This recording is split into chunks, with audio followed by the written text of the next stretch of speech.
Hello and welcome to A Game of Ice and Fire. When last we left off, Martin's negotiations with Lord Camren Tide proved successful, and they decided to send the first of their 3 ravens to Skrell Castle with the news. Tholly and Raduva took the afternoon to get better acquainted with Brendeth and Sabas, the Tide guards they met the night before.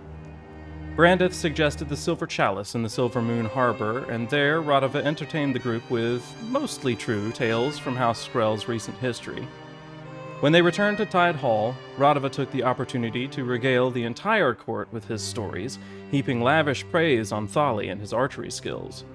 Lord Camren declared that all of this talk of battle and heroics had him wanting to kill something, and invited Martin and his entourage on a hunt to begin the following day.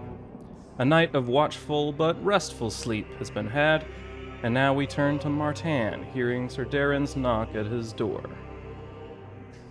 And bringing everybody back in. So yes, this is the morning after you guys have had this meal and had a night's rest, after you did all of the evening watches and all that stuff. So Sir Darren comes in or knocks at the door at the appointed hour to wake you up.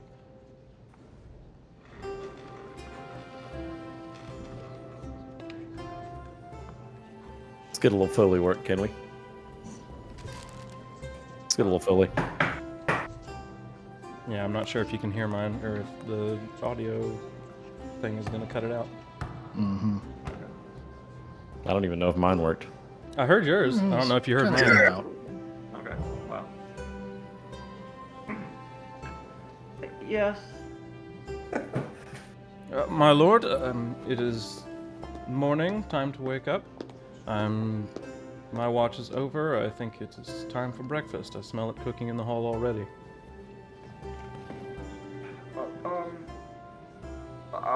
I'll get up. And he, without saying another word, kind of slowly closes the door and goes on and knocks down the next few doors. Over the next few minutes, you guys are able to wake up and go about your business, getting ready, getting breakfast, and in the Great Hall, you are met by Lord Camren and some of his assistants. Some of the guardsmen are already there and kind of getting the attire ready for everyone and just bringing out the weapons. So each of you, for the duration of this hunt, is going to get a hunting bow and a boar spear added to your inventory. So if you have not already, go ahead and add that. Is there a need for me to change out my bow? I would need the hunting bow if I'm mounted, is that correct? So yeah, the difference for you Okay. is, the mounting, or the use of the bow while you are mounted. So your longbow has a quality called unwieldy, which means that Sure. anytime that you fire it from horseback, you get a 2 dice penalty to it. Well, bump. So you can still use it. It'll just have that negative 2 dice penalty on there. The hunting bow is just long range and 2-handed. So it doesn't have the piercing or the unwieldy qualities that the longbow has. It also does not do as much damage. Okay. I mean, if Tholly's the one shooting it, it'll do enough. Yeah, that's true. Is it... Yeah, and I it's think okay, and it's my... I got it. I'm sorry. I'm talking to myself to try and figure out the... Yeah, so these are 2 new weapons. They have some different qualities than... Well, the bow, I think most of you guys have either used, or it's fairly simple enough that it's not that big of a deal. The boar spear is the one that I was describing last time. It's the one that's got a cross guard essentially at the Right. point of the spear. And it's very large. I think it's got... Big old spear. Yeah, not quite the longest. If we were using the extended reach rules, it would be one of the longer weapons, but right now we're not worried about that. And that's just the damage for that. I mean, we can figure out most of the test dice and stuff, but the damage. Yeah, so the damage for your boar spear is your athletics +1. Okay, wait. And, yeah. Sorry. Athletics +1 for the boar spear. Yeah. And for your hunting bow, it is just your agility. Huh. Plus nothing? Plus nothing. That's weird. Oh, It's pretty much the most basic of bows. There are some nicer bows that can be used on horseback, but... Athletics we've gotten +1 those. for the boar spear. Yes. So what's the longbow damage? The longbow damage is agility +2. Got it. Money, money, money. And you said those tags? Yeah, for the hunting bow, it was just long range and two-handed. For the boar spear, they are impale, It's type. powerful, slow, and two-handed. Impale. Powerful. Why is it not typing? I'm gonna fight you. because of something you did. I mean, probably. You just didn't. You gotta woo it.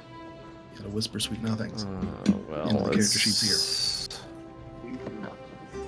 Or do what I do and put temporary equipment in a different document entirely. Well, that's what I'm gonna do then. Call. Because I don't plan on keeping either of these things for very long. All right. One more time with the qualities on the boar spear. I'm so sorry. Impale. Oh. Powerful. Something Slow. in two-handed. Slow and two-handed. Slow and two-handed, yeah. All right. Just like me.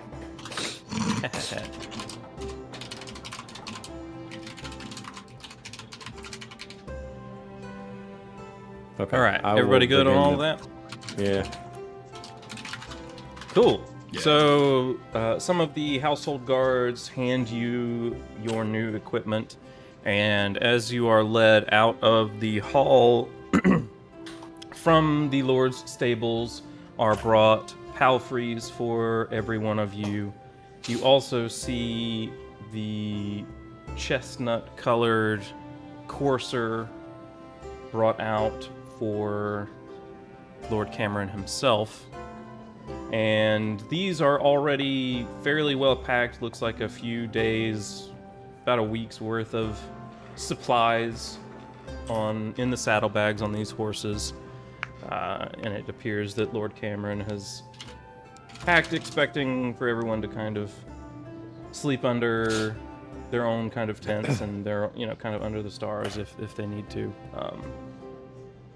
But not planning to set up, a big pavilion tent or anything like that. Small camps is what is being set up right now. I see a look on James's face, and I want to know what is going through Martin's head right now. We'll get there. We'll get there. Okay. Martin trying to rough it. Yeah. So Martin trying to live in his air-conditioned tent. as you are preparing, Lord Camren walks up. Says, yes, welcome. We've got most of the provisions laid away already. Who is looking forward to getting on horseback and really getting to see the lay of the land? Raduva kind of lifts a hand very sleepily. Looks. Oh, I'm sure it's a lovely land, especially when kissed by the morning dew. And the early morning sun rays. Mm-hmm. I mean that genuinely, I promise you. But your boar hunting types are earlier risers than I. What was Oh, that? yeah. Absolutely, he is. Am I near Raduva? Yes, 100%. Do I reach over him? pop him, like right across the chest. Like, Ooh. Lord Tide, we are absolutely looking forward to seeing your lands. Excellent, excellent. And looks like we're already getting in the spirit of hitting things. That's good. Yes, well, as they are finishing the preparations, we will be riding out past Arlon, and we should make the edge of the woods by nightfall this first evening, and we can begin the hunt proper, likely tomorrow. But we'll take an easy ride over the countryside today, just take the time to get to see the lay of the land a little bit. And get to know one another better, since we are going to be working closely over these next few years. Yeah, Tholly is there kind of whispering to the horse and petting it and trying to kind of, not great on a horse, but kind of do his best. Yeah. Go ahead and give me just a normal animal handling check. Great. Add a bonus dice for this one. Yikes. Okay.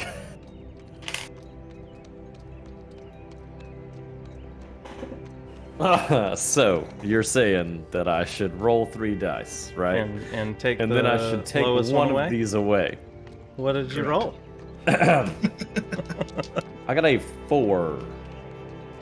4. I got a 4. Oof. 4. What were your dice? What did you end up having to keep? A 3 and a 1.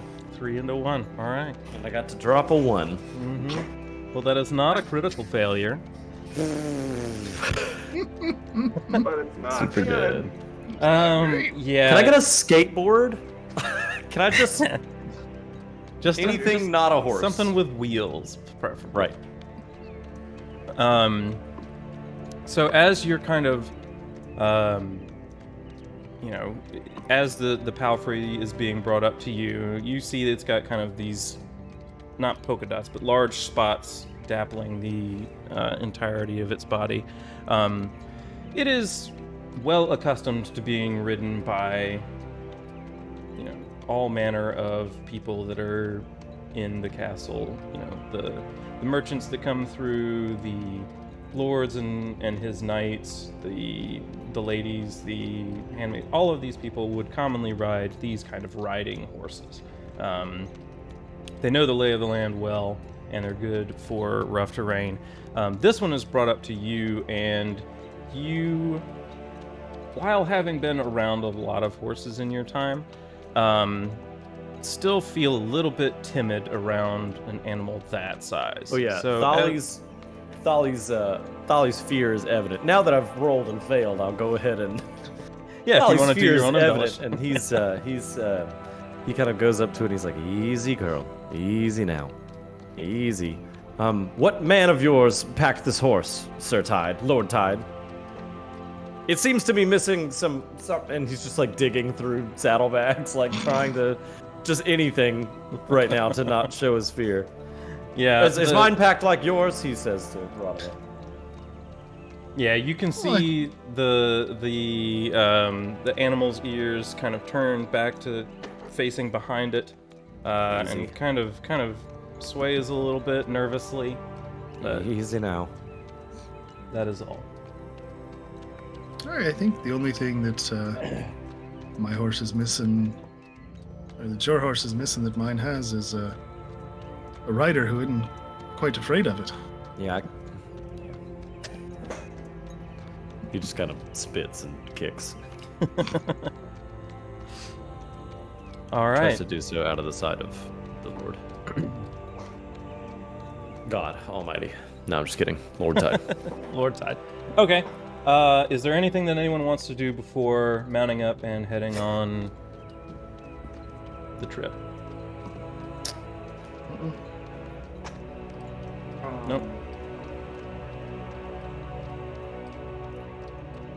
It sounded James? like I heard something from Martin. Yeah. I wanna get near Raduva and Are you any good with either of those weapons? I've never seen you with a bow, and well, a spear is quite different from that knife you carry. Aye, so 'tis. Well, see what happens. Truth is, I'm not going to be doing a whole lot of shooting, I don't think, and well, if something charges at me and the spear doesn't stop it, I'll have to another way, won't I?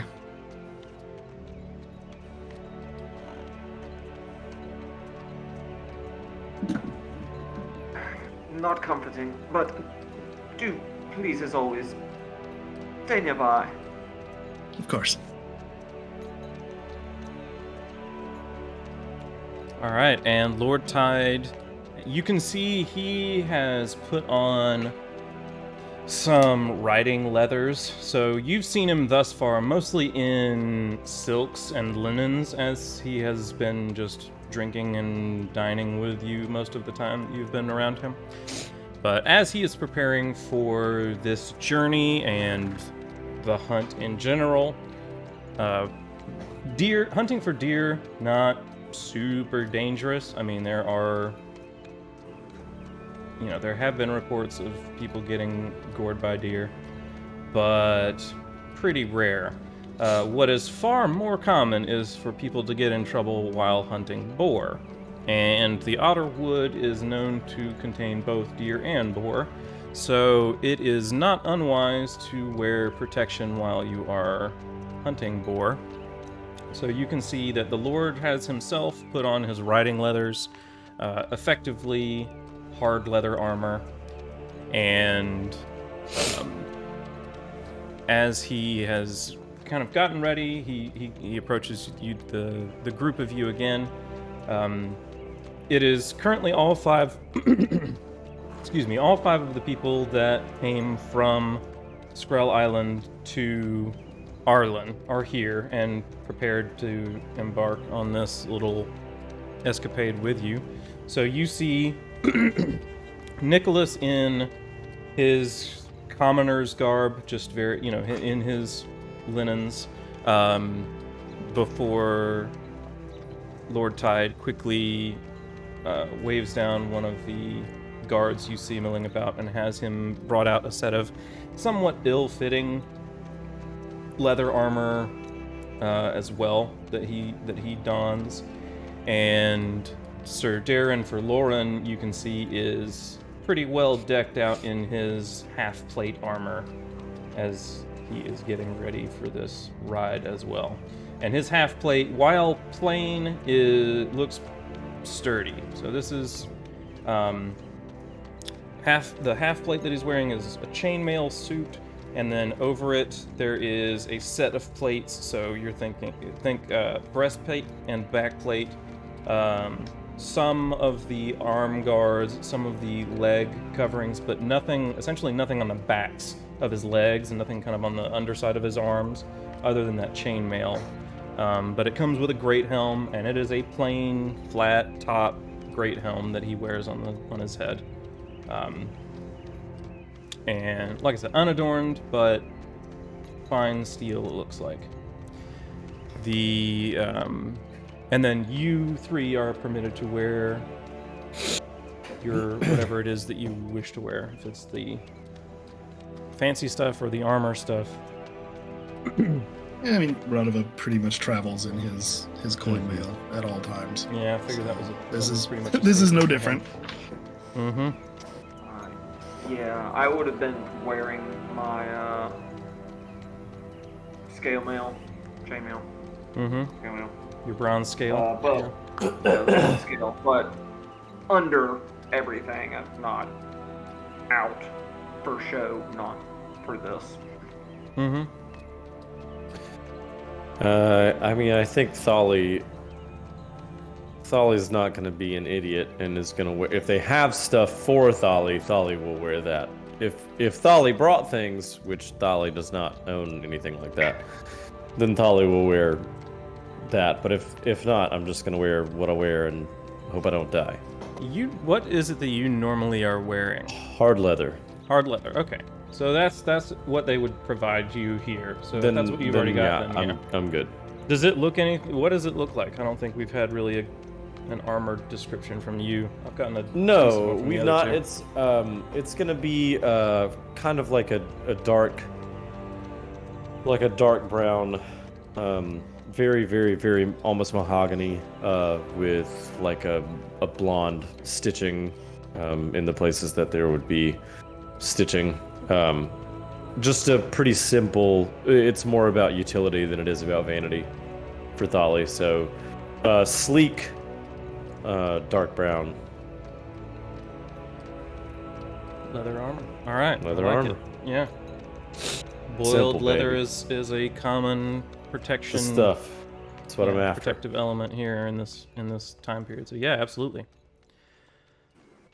All right. Well, you also see as preparations are being made. Lord Camren says, "Oh, yes, and of course, for dinner last night, I noticed we had some friends of yours join us. I hope you won't mind if we invite them to come along on this hunt. It would behoove me to bring some of my own guards along. So I have asked Brendeth and Sabas to join us as well." I was about to ask what the equivalent of insight is, because I was going to be like, does he know that these people work for him, or does he think that we just brought friends? But when he said his own guards, I was like, all right, cool. Mm-hmm. I don't need to roll on this man. Be like, do No. you really not know? No, he is aware at least of that. All right, cool. They were Things have wearing been his tough, but not colors that the whole tough. time. Yeah. Yeah. I'll try And to give Brandeth a fist bump. yeah, and through this conversation, he also tells you that Sir Byron Rock, who is the Castellan, is going to be staying back to do his job as the Castellan, oversee the defenses of the hall. Destin Boatwright is going to now fully take over his job as the steward and be allowed to do as he sees fit, unmolested by Lazarus's influence. Awesome. And you are able to mount up and start riding out towards Arlon. You're taking a kind of east or a northern road over. It'll take you kind of around the outskirts of the town of Arlon. Let's see. So I've got this pulled up on Roll20 just so that they have a map. Let me go ahead and switch over to travel. All right, so that they can kind of see what I'm talking about. So the group is leaving Tide Hall, which looks like a castle here, and they are just going to be riding north over the town of Arlon and towards the woods that we see over kind of in the west.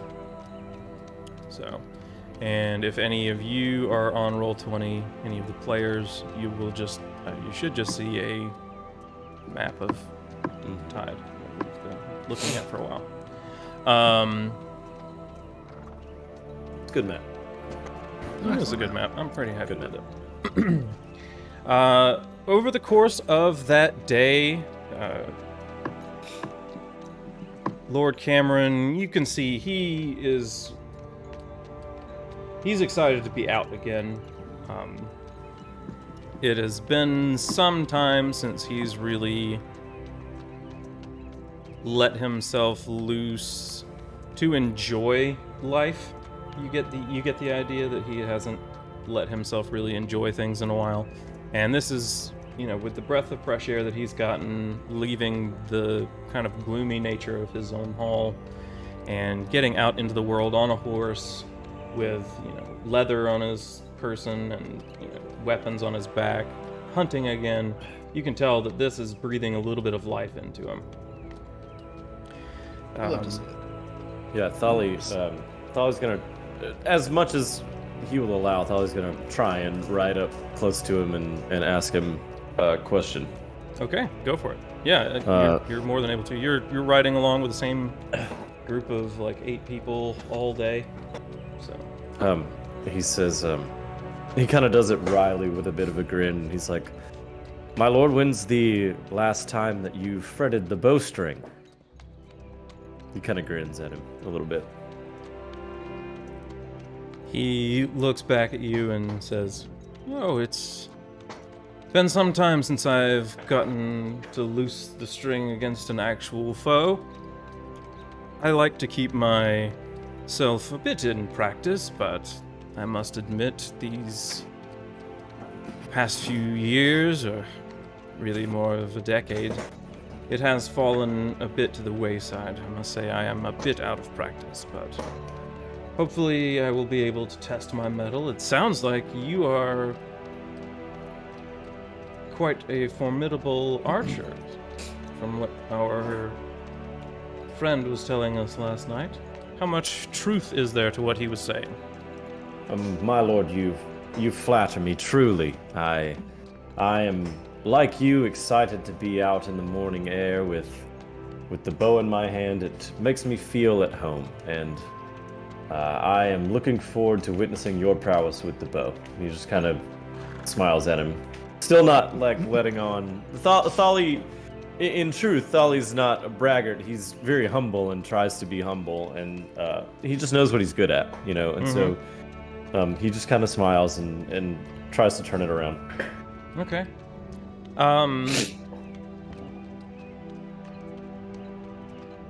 Yeah, just go ahead and make a general persuasion test for me. Okay.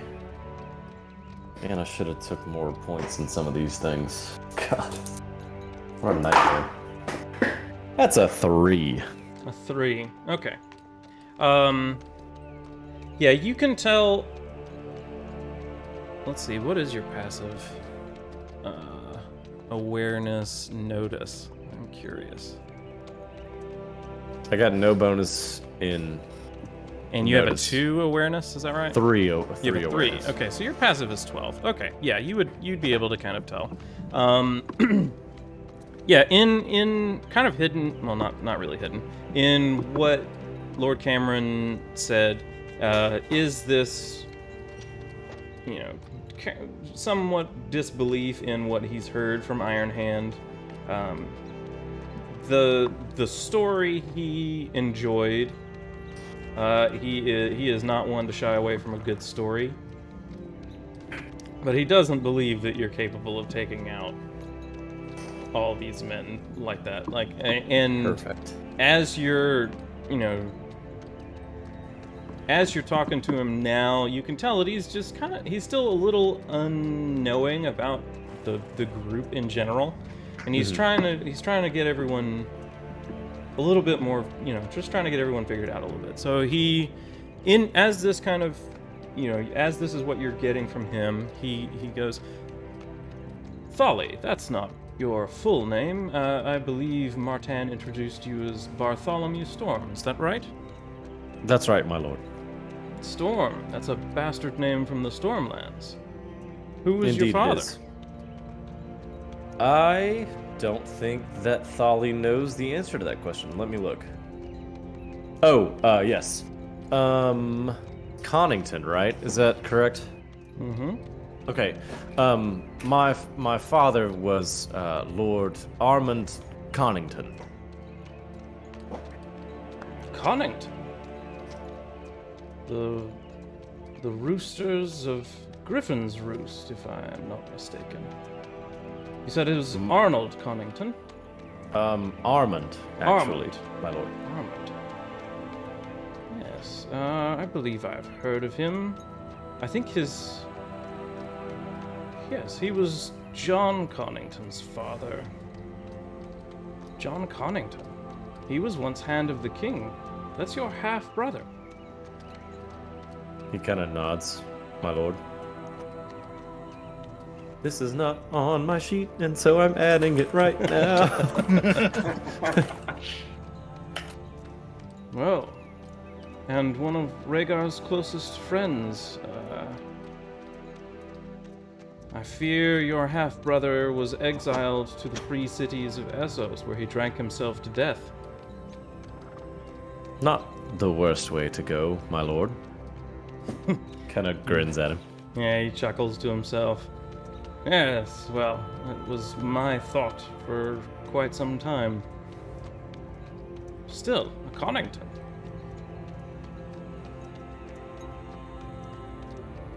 That is interesting. What do you know of the Conningtons other than that Armand was your father? It's clear that he acknowledged you. Did he partake in any of your upbringing, Ray? Any of that? It's... Well, not all bastards have it the same.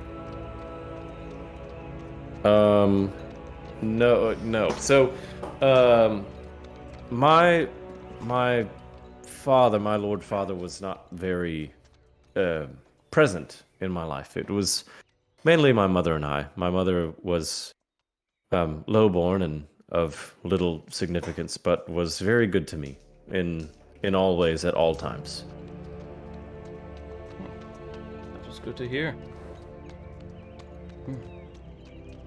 Would that we all had mothers that would do such as well. She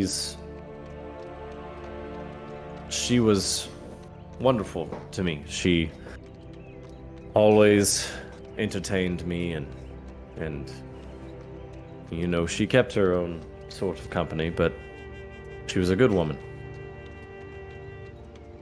Is she still alive? Where was she from?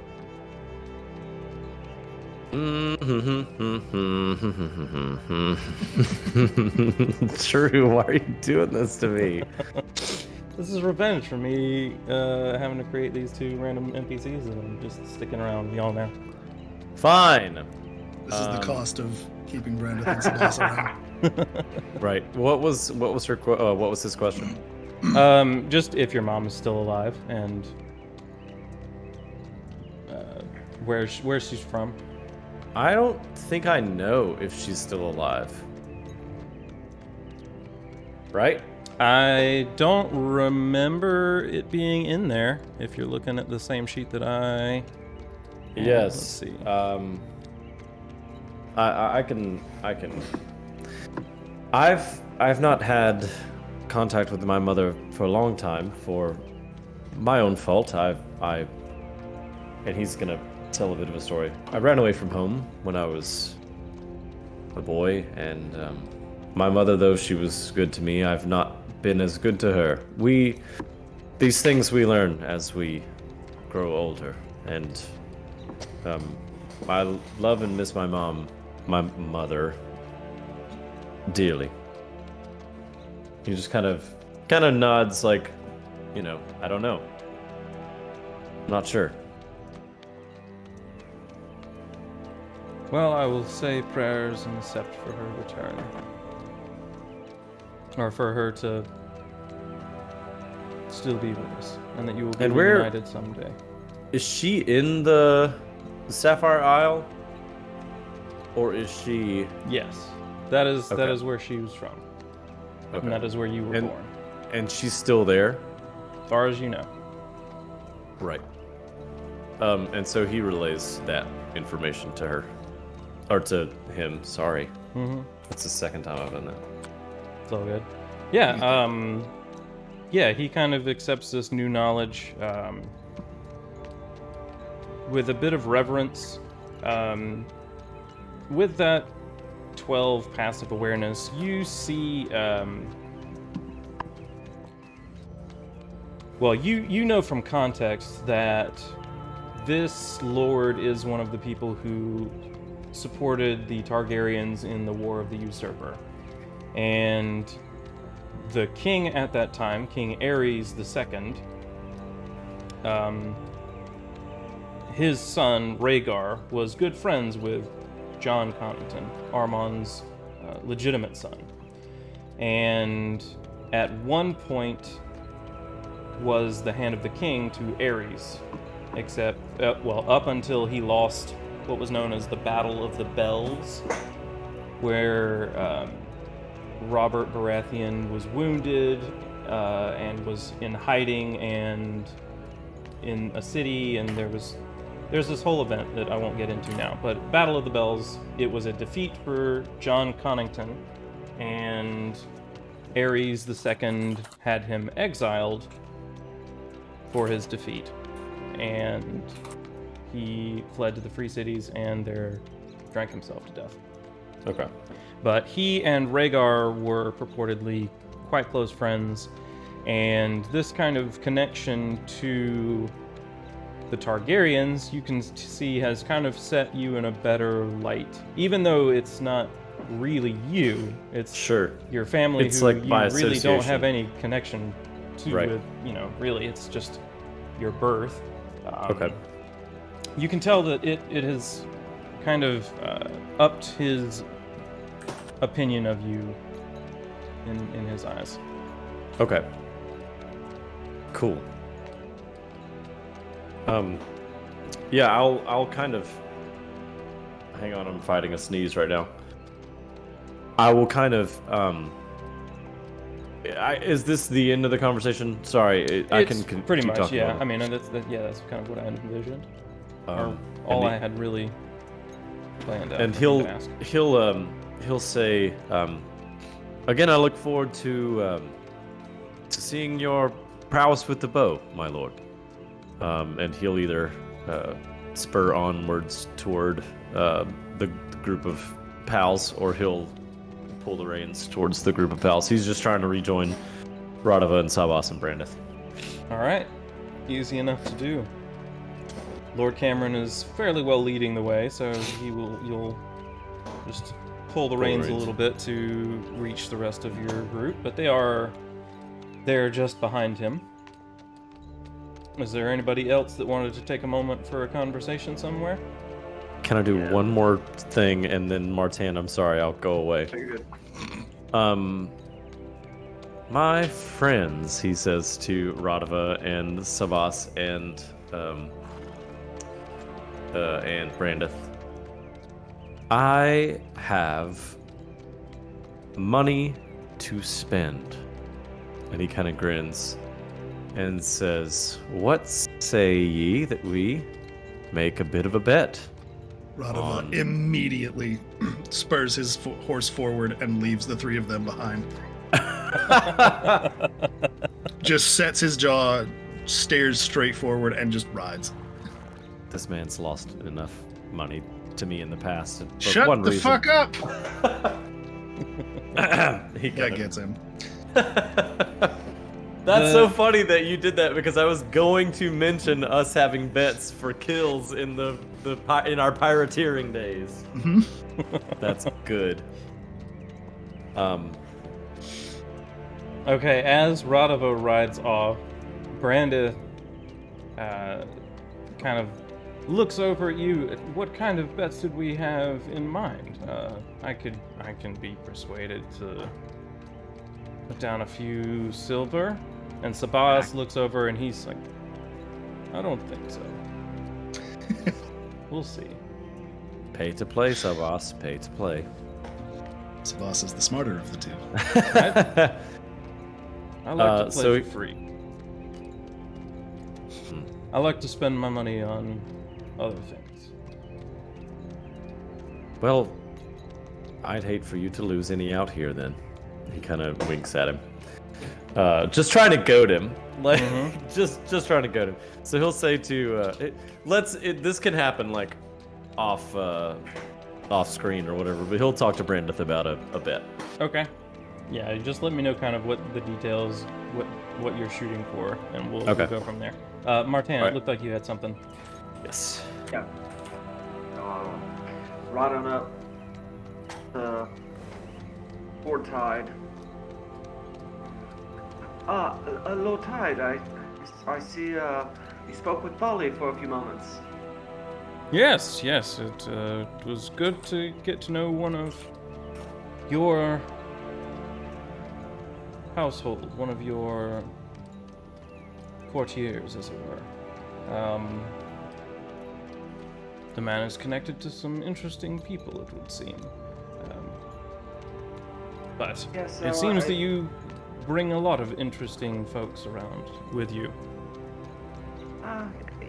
Yes, no one of, be honest, a real repute.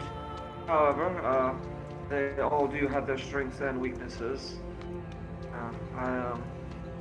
Well, I'm sure you'll see Tholly demonstrate his prowess with a bow sooner or later.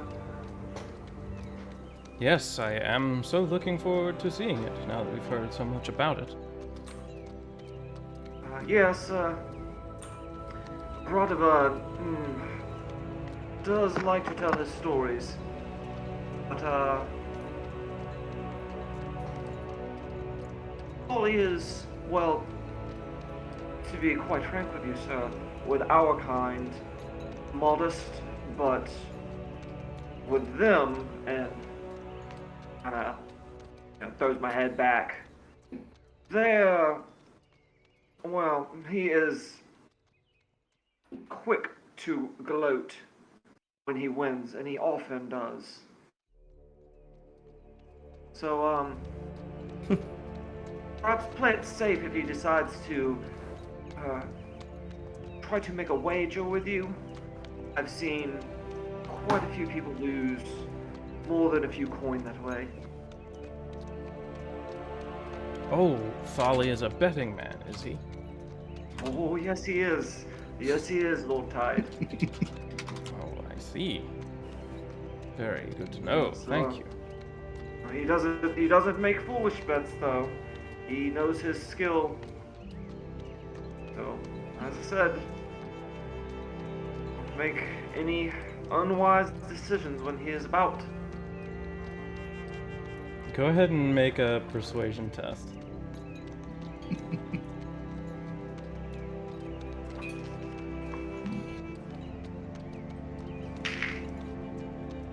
13. 13. Okay. In in looking at his reaction, it appears that while at first the prospect of putting bets on the hunt kind of excited him a little bit, it seems like your words actually took root, and he's like, oh, maybe I do need to worry about this guy if he's going to be betting. Okay, yeah. So yeah, it seems like he's taken your words and their meaning. And then after that,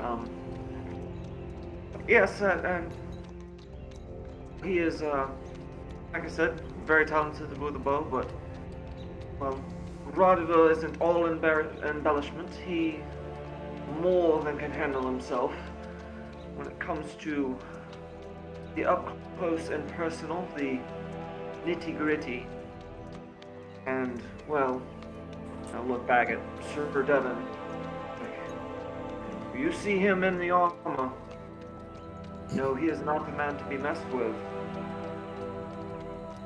So, yes, I wanted you to know that while we don't have strong standing anymore, we do still have men well worth their salt, and, well, I'm glad that we are making an alliance here with you, patching up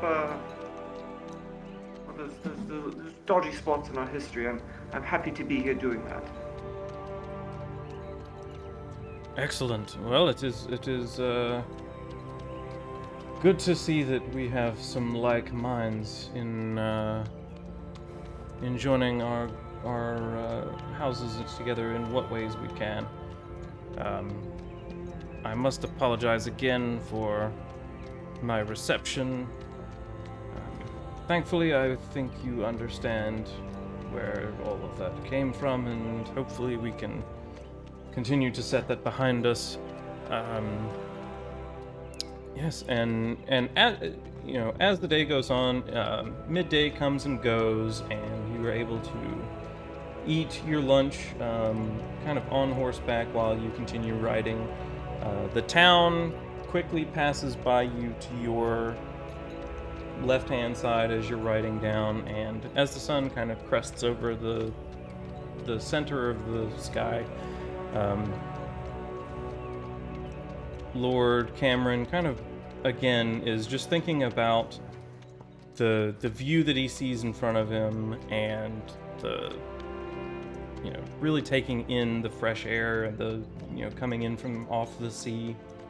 And he says, the times were many thousands of years ago, your lands and mine were connected before the children of the forest brought down their hammer of the waters on this arm of Dorne.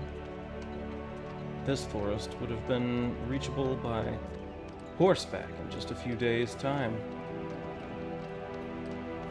Now the narrow sea fills in all of our gaps. Well, perhaps it is for the better. There's fierce horsemen across the sea in Essos. Well, I'd rather not see the Dothraki have made their way this way.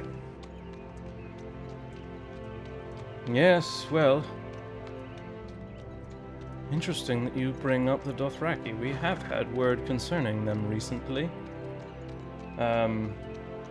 And he looks around, at the people that are close by and seems to deem it safe enough to have whatever conversation he's about to have, and kind of in a lower voice leans over and says, You know, of course, of Aerys' unfortunate demise at the hand of the Kingslayer. You must know, of course, that he did have 2 surviving children that lived, one of which fled with his wife to Dragonstone, the other was born on Dragonstone. The 2 of them have been fleeing around the free cities for nigh on 15 years, trying to avoid capture and death at the hands of the usurper. We have had word recently that the young girl, the princess Daenerys, has been wed to a Dothraki horse lord in Pentos, under the arrangement of Magister Illyrio Mopatis, rather overweight cheesemonger, if I know the man well. It seems an odd match, if I do say so myself, wedding a Targaryen princess to some barbarian horse lord from the grasslands. Lord Tide, are you certain of the veracity of those rumors?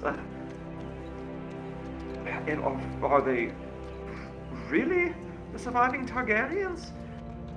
And marrying a Dothraki horse lord, I know the Targaryens, well, they did more than just a little wedding between their own family. Is that not correct? Well, you would be correct there. Aerys II was indeed married to his own sister. That tradition goes back many generations in the Targaryen family. It may come all the way back from Valyria, it's hard to say. But it has certainly been a tradition in the Targaryen family. The Conqueror himself took both of his sisters to wife. But that is for their lineage, kind of a sacred rite. Not for us common Indeed, folk, no ill. Not speaking ill of the Targaryens, not in the slightest. But it seems most curious. Marrying Dothraki horse lord, they don't have land per se. They don't own anything. They just ride. Correct? You are correct. Yes, they ride across the grasslands and take what they want. Have queer customs. They kill and enslave all those they can get their hands on, and they trade those slaves with the free cities in order to take their wine, their food. It is just a strange people, and a very odd match if Illyrio is trying to do these Targaryens any favors. You are right about that. It is a curious thing to wed them to the Dothraki. He must have been hard up for coin or something. Perhaps that rumor does not strike me as, well, as noble as the Targaryens are. Not in the slightest. Yes, it is a curious choice, but I must admit that my sources on this are quite good. We've heard it from several traders out of Pentos in recent days. It would seem that there was quite a large wedding feast had for this Dothraki king of the Grass Sea. And they have left the manse recently with thousands of Dothraki following behind them. But yes, you are right to notice that it is a curious. A large wedding feast, and it means many people. Dare not say that your information is incorrect. With that bit of information there, I don't know what to make of it. Yes, well, I don't know what there really is to make of it. There's nothing really that you or I can do in the meantime. That only takes the Targaryens farther away from the throne. And he kind of looks over at you and looks like he stops himself from saying anything more. But just kind of nods and continues riding along. And as the evening as the evening approaches, you know, as the sun is kind of going down in the west, you see what looks like a small, maybe one tower or two, hard to tell in the distance at first. Raduva, you are the first to notice these towers that are off in the distance. And as you approach, kind of get closer, it looks like it's more than just a couple of towers. There seems to be some connection between those two, and as it continues to come more into focus, you notice that you're looking at the ruins of a castle that used to sit at the shoreline of Tide. Move everyone over so they can see what I'm talking about. I don't have any artwork specifically for the ruin, but it is there. And it looks like it has been not torn down, but kind of raked across and then rebuilt. And then you see multiple different colors of stone in forming this, where you see the stone emerging, but all around you see that the grass and the roots of gnarled trees have started to take over in places where the wall has crumbled or been what looks to be torn away in certain spots. And as you get even closer, some of these tears actually look like like they're sludgy a little bit, like they've been like they're waxen and have been melted a bit. And once you get an idea for what this is that you're looking at, Lord Camren, kind of addressing everyone, says, "Ah, yes, you see now one of our landmarks to show us where the forest used to end. This is a castle that has fallen into ruin and whose name we no longer remember. But we do know that during one of the wars for the Stepstones, that I this want to make a castle... knowledge check. Oh, okay. Go for it. You want to know what this is, huh? Yep, sure All do. right. Go ahead and make a knowledge. If you've got any... Let's see. What do you have bonus? You have bonus dice in something, right? Education? Yeah, this would be education. So, yeah, use any bonus you have from there.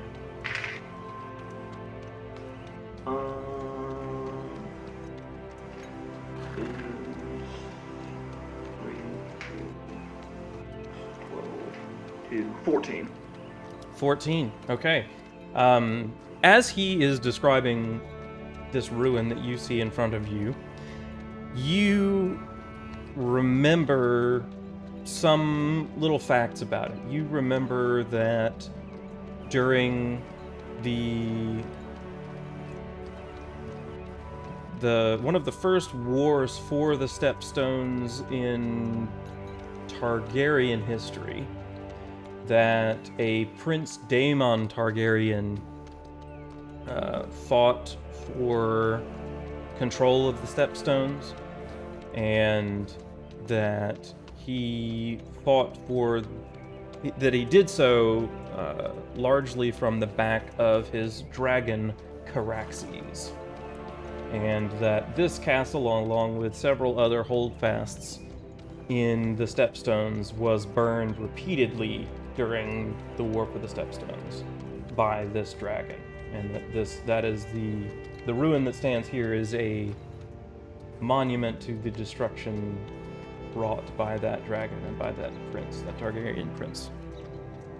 But that happened probably about 200-ish years before current day. So, And that was who? Daemon Targaryen? yeah, Prince Daemon Targaryen. On the back of Xeraxes? On the back of Caraxes. It's Ceraxes. Alright. Well, I do believe I read somewhere about Prince Daemon Targaryen burning some castles along the Stepstones on the back of Caraxes, I believe was the name of his dragon? Perhaps that's a remnant of this. Indeed it is. You know your history quite well, young Lord Martin. Which is good to see that not only the history of your own family and your own islands, but that it extends beyond to the larger world. This is a somewhat obscure fact to know. It's interesting that you're aware of it. I do like to read, and well, yes, I do know quite a bit, but I point back. Nicholas back there is quite versed in history. Oh, is he now? Excellent. It's good to have a historian along on these journeys. And he goes on and on about the war for the Stepstones and how Prince Daemon fought over the triarchy of Lys, Tyrosh, and Myr to gain control of the Stepstones, how he later declared himself king of the Stepstones, how Prince Daemon's older brother Viserys was a king of Westeros, how Prince Daemon had a bit of a jealous streak and named himself as king of the Stepstones for a time. He was at one point married to a Royce from the Vale, but she died, and yeah, there's a lot of history with Daemon Targaryen. He did wield the Valyrian Steel sword Dark Sister, and here he kind of stops to tell you about the Targaryen Valyrian Steel swords. There are two Targaryen Valyrian Steel swords. There is Blackfire, and that is a Valyrian Steel greatsword. That is the one that is passed down, or has been traditionally passed down from the Targaryen king to their heir. So passing Blackfire down to your son is seen as you saying that this is your heir. They also had another Valyrian Steel sword, Dark Sister, which is a Valyrian Steel hand-and-a-half sword, or a bastard sword. And it was wielded most notably by Visenya Targaryen, who was one of Aegon's sister wives. It was also wielded by Prince Aemon the Dragon Knight, and the last person to have Dark Sister was the man Brynden Rivers, who was at one point a Hand of the King, but who was exiled to the Night's Watch, where he later became the Lord Commander. He was more commonly known as Bloodraven. That is the last person who had the sword Dark Sister. But Daemon Targaryen, the man who was at one point king of the Stepstones, and who burned this ruin that you see in front of you, wielded Dark Sister and flew the dragon Caraxes. And I definitely think I spelled that dragon name wrong. It's Caraxes. I think I put an E instead of one of those A's. Anyway, so he's kind of going over the history of the place, the Targaryen swords, and just kind of giving you a bit of the details that pertain to the landmarks here in this area. At the end of this, he tells you that this greatsword Blackfire was actually part of the argument that led to the Blackfire rebellions. This argument over who is legitimate, who should be the legitimate heir to the Iron Throne. Should it be Daemon Waters, who was the king's bastard, but who the king gave Blackfire to when he was young, or should it be Daeron the second Targaryen, who was his legitimate son, but who he did not see as his heir? This person, Aegon the Fourth, Aegon the Unworthy, as he is commonly referred to, also is the person that legitimized all of his bastards on his deathbed. So, in addition to giving his bastard son Daemon Waters his sword Blackfire, he also legitimized all of his bastards on his deathbed, which gave them an increased claim to lands and titles, which is what broiled into the wars that were known as the Blackfire Rebellions. Both swords, both Blackfire and Dark Sister, are lost. No one knows quite where they are at the current day and age. And the last member of the Blackfire family was Meleys the Monstrous, who was killed in the War of the Ninepenny Kings by Ser Barristan Selmy, who is currently the Lord Commander of the Kingsguard, who was once a Kingsguard, the Lord Commander of the Kingsguard for Aerys Targaryen as well. So, in, kind of just giving you all of these story bits while you're traveling along, the sun sets over the ocean in the distance, and you are able to set up a quick camp and set some food and whatnot aside. Is there anything that anyone wants to do tonight before rest? Not a thing. All right. Not for me, anyway. Cool. All right. So you break for camp. You set the horses to feeding, kind of grazing a little bit before finally tying them up to some trees.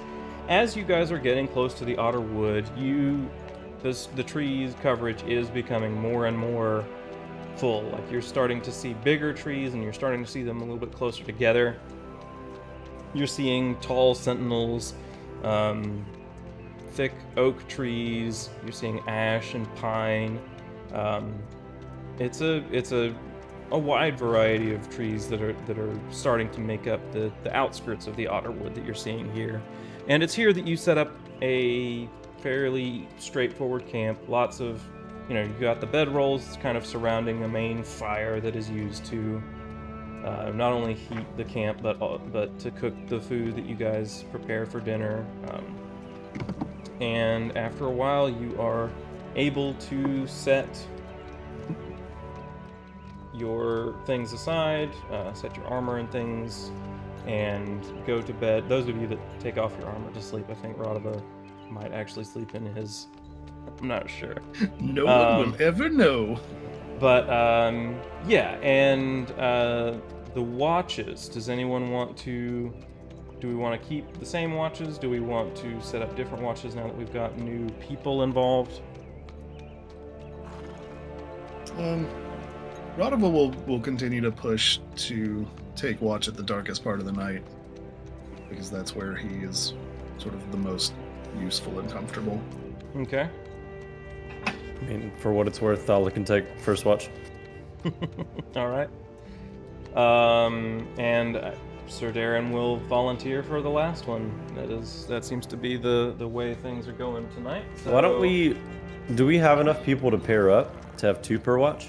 You do, yes. Like Brendeth and Yeah, is that his name? Brendeth and Brendeth. Sabas. Yeah. Sorry. Mhm. Yeah, they're both here. They can join you for watches. Yeah, it's absolutely wouldn't be a problem. In fact, Lord Camren might even insist on it if they look like they're being a little too lazy. No, yeah. I think it'd be best if we doubled. That way, twice the eyes. Okay, yeah, for sure. So Tholly, who do you want to pair up with? Brendeth. Brendeth. All right, The man owes me Westerosi. money. Not yet, he doesn't. Well, it's money Okay. he doesn't know he owes me yet. You don't Okay. even know you owe me money. I can make his roll for him. If you want to give me your awareness notice check. I do want to do that. Come on. 8. 8. It's actually better than what Brendeth got, so you're gonna get to see more. As the camp is being prepared, you're hearing people kind of drifting off to sleep. The starts of some snoring from Lord Camren and what sounds mostly just like hard breathing from Sabas, but he's a rather large fellow. Muscular, not obese. And throughout the night, throughout the first, chunk of the night, everybody is sleeping on bedrolls. Those that want tents over them can have them, but Brendeth and Sabas, you can see, have just set up bedrolls near the fire. And you don't see anything really out of the ordinary. As you're getting close to the Otter Wood, there is a bit more wildlife around than there was, on your journeys before. So you're noticing more, not just at night, but during the day, you're hearing more birds chirping. You're seeing rabbits run in the grass, and at night you're hearing more of the nightlife, more of the. You hear some owls, and you hear just some creatures off in the woods, not that far, but none of them sound super. Who knows? Lost James. Hi, James. Dead AF. He gone too. Mm-hmm. Got that hot DC. Yep.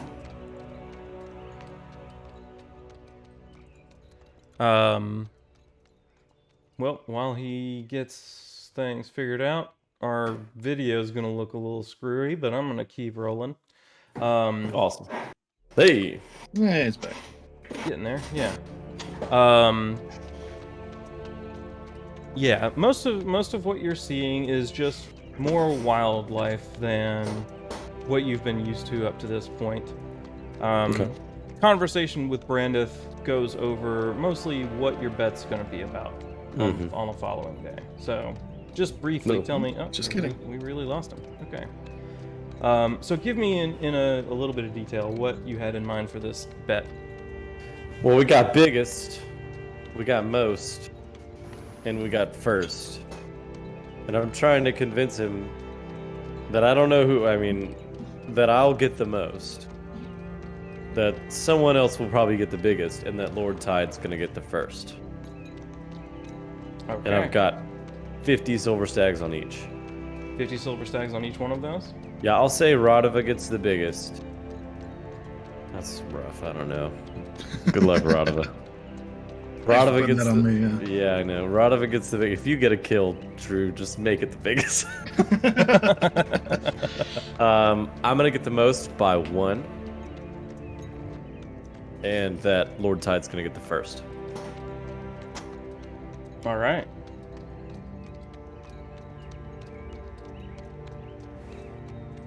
Well, your watch goes relatively uneventfully, other than ironing out the details of your bets. Go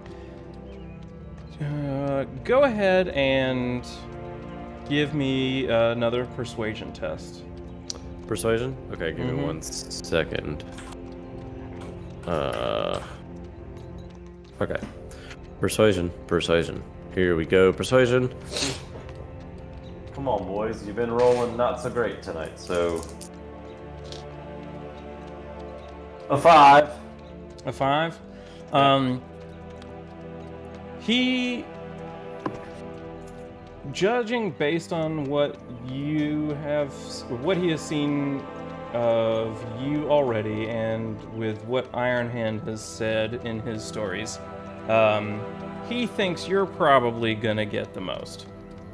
Okay. So he's not gonna take that bet. But the one that No, I was trying to be modest. I should have just said I got them all. But the bet that Raduva will get the biggest, and that Lord Camren will be the first to take one down. He will have a bit of both of those. All right, sweet. So he'll take you up on both of those too. All right, that brings us to Ironhand's watch, and you are watching with Sabas. Is that correct? Sure. All right, I'll roll his. That is better. Ooh.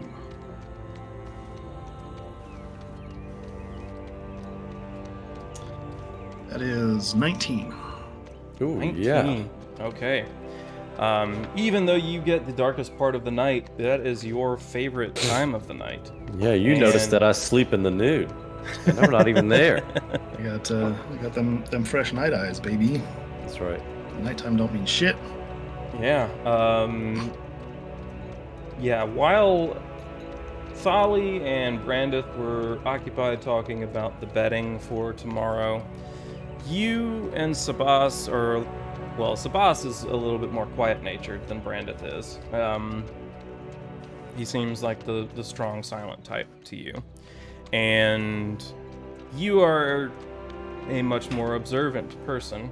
So you take the silence and you look out into the night just to see what you can see, because that's, what you're doing. You're trying to keep a watch. It's true. And you notice, you hear the same things that Tholly did. You hear the owls, you hear, bats and rabbits kind of scurrying in the night, little, just small woodland creatures.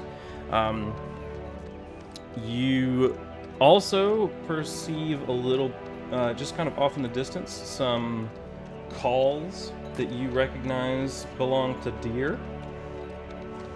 So you hear some of that. And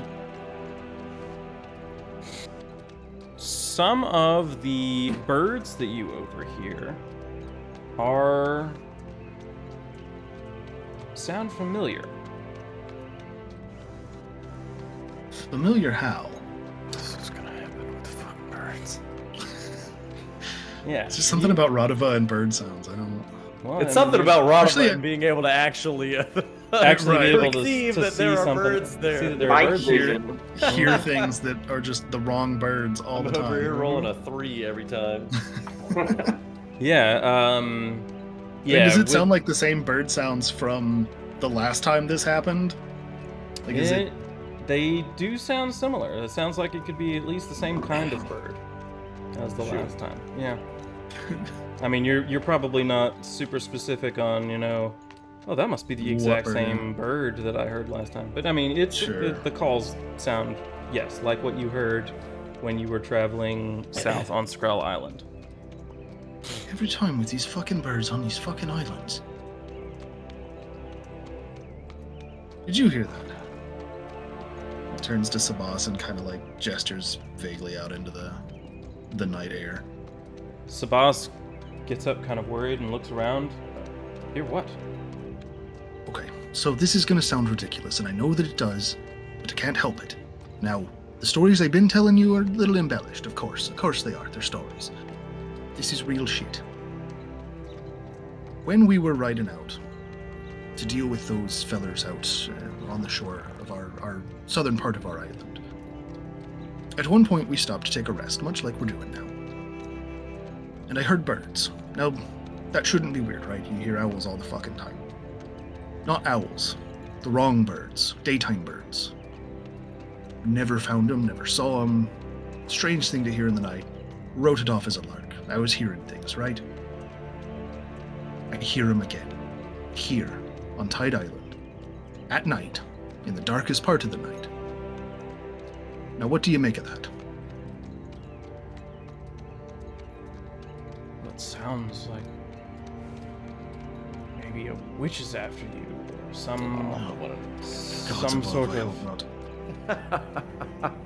That sounds like some evil is following you. If they've gotten the animals themselves to be aware of where you are and seem to be following you around.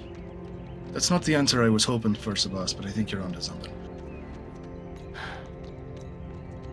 Yes, I don't know what kind of ill spirits have wills over the creatures of the sky. This sounds quite dangerous. We should keep an eye to the skies as we continue. I tell you what. You go on back to bed, finish up our watch here. I'm gonna stay up a little bit longer. And I'm gonna see if I can hear him again when there's a little bit more daylight to pull from. You think That's I'm what we'll going do. to sleep while there's birds watching us? As much as you can. In looking at Sabas, knowing what little you know about the man, you seem to have struck upon a bit of a superstitious nerve with this man. He seems just worried about anything that seems supernatural. A little wrong. Yeah, a little wrong. So he's weirded out by this whole situation. So you can tell that now he's a little concerned.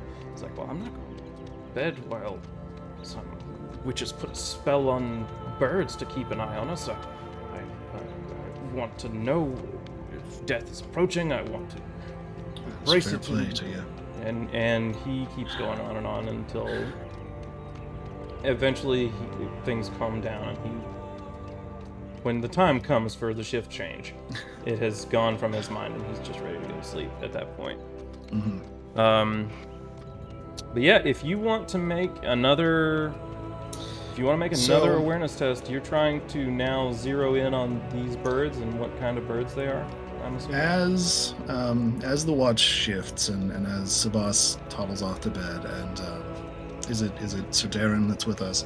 Mm-hmm. As Sir Darren Forloren joins us, Raduva will, once Sabas is well out of earshot, bless the man, Raduva will once again relay this story to Sir Darren, and will actually take a moment and fish his far eyes out of his pack. And I would like to do another awareness notice check and look for anything out of place. Look for anything that might be making bird sounds. Okay, go ahead and make another awareness notice check. Add those 2 bonus dice from the far eyes. Come on, all 6s. That's what I want. It's not what I got.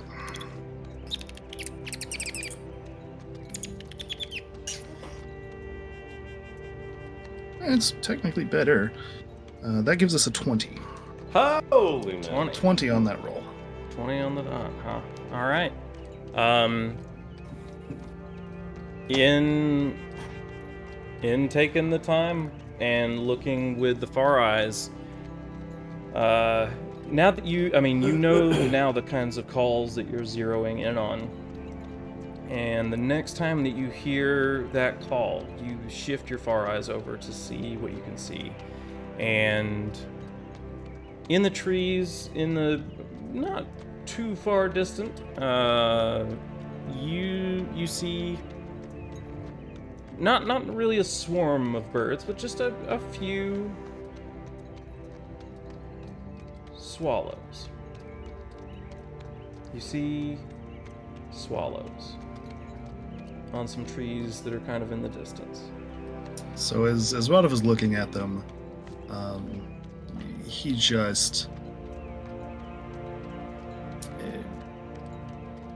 starts to say something and then doesn't, and then immediately grabs Sir Darren by the back of the head, swivels him towards the same spot, and pushes the far eyes over to him to look at the same spot. Right there. You see him? Up in the trees. You handed it to Sir Darren? Yes. Alright, let me pull up his sheet. I've got Sort of them guiding all his vision fairly as best close. I can. Yeah. Let me see what he's got here. He's got a decent awareness. I believe. Let's see. Those 2 bonus dice, that might help. Holy shit. I sure hope so. It's a 15. Yeah, with your direction, he is able to lay eyes on these birds as well. And Why the fuck are there swallows out here in the middle of the night, chirping at us? What the fuck is that? I truly don't know. I don't think I've seen them around at night before. That is a bit strange. Swallows. Of all things. Of all things. What do you make of it? I don't fucking know. Sabas put some shit in my head about a witch putting a curse on me. But makes no fucking sense. Don't get me wrong, I've done plenty people wrong in my day. Not so bad that they'd send swallows to chase a man, I don't think. I don't know anyone who would send swallows to chase a man. Not swallows, surely. Something with some threat on it, maybe. Perhaps. Just something weird. That is odd. Strange. And you relayed the whole story to him, Yeah. essentially. Okay, so he knows that you've seen this before as well, Yeah. or at least heard Yeah. heard them before. It's interesting Right. that you've heard them multiple times. Twice now. And in the middle of the night, while we're riding somewhere. Well, if any of them lands on your shoulder, be sure to ask them what they think. Maybe Yeah, I'll do that, thanks. Maybe they'll tell you. Kind of socks him in the arm. Mm-hmm. Takes the far eyes back. Looks at the birds again. Spits and wanders off. Yeah. As he is getting up for his watch, now that he knows. Well, he knows that they are there. I guess not to look for them. He has now seen them. Yeah. Are you're after relaying that, having that conversation? You're just going to finish up your watch, right? Or finish up your night's rest. Yeah. Raduva will just, spit and cuss and go to bed. All right. Well, Sir Darren will take his watch. Okay. And let's see, who is taking his watch with him? We didn't really determine who was taking his. We've got Do we have another person? Nicholas. Nicholas is with you. The only Okay, other yeah. person would be Martan or Lord Camren. Well, if Nicholas is okay with it, then Yeah, Nicholas is more than happy. Not that he's going to be any good at it, but he is more than happy to take a watch.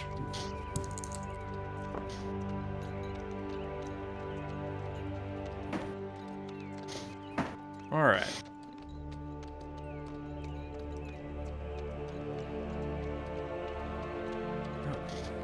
Interesting.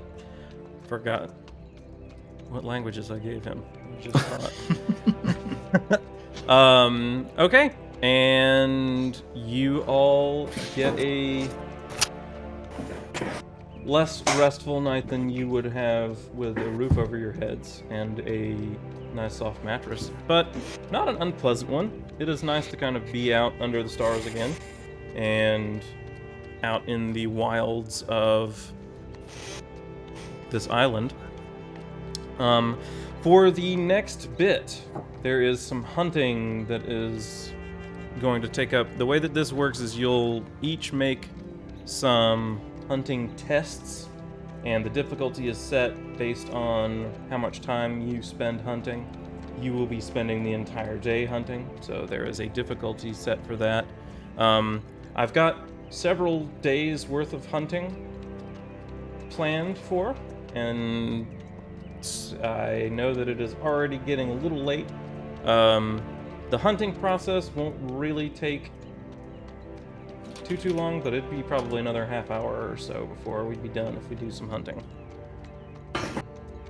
Haven't done any real dice rolling much, so figured I'd give you guys the choice with what you want to do tonight. I could do either. Yeah, Raduva has no strong. I don't have any strong feelings.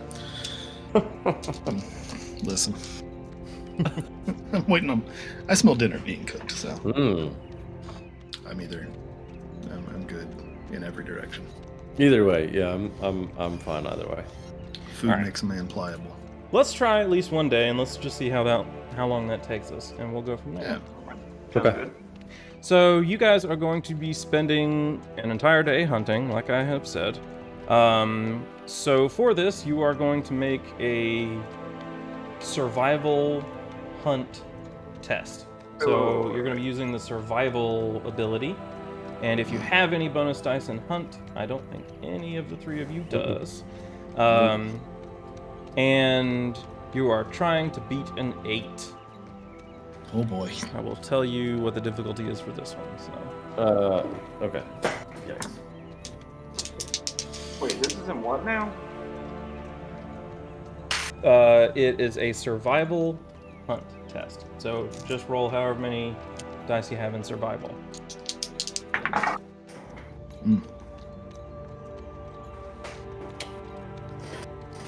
I got me a 12. 12. All right. 5. Nice. All right. Martan.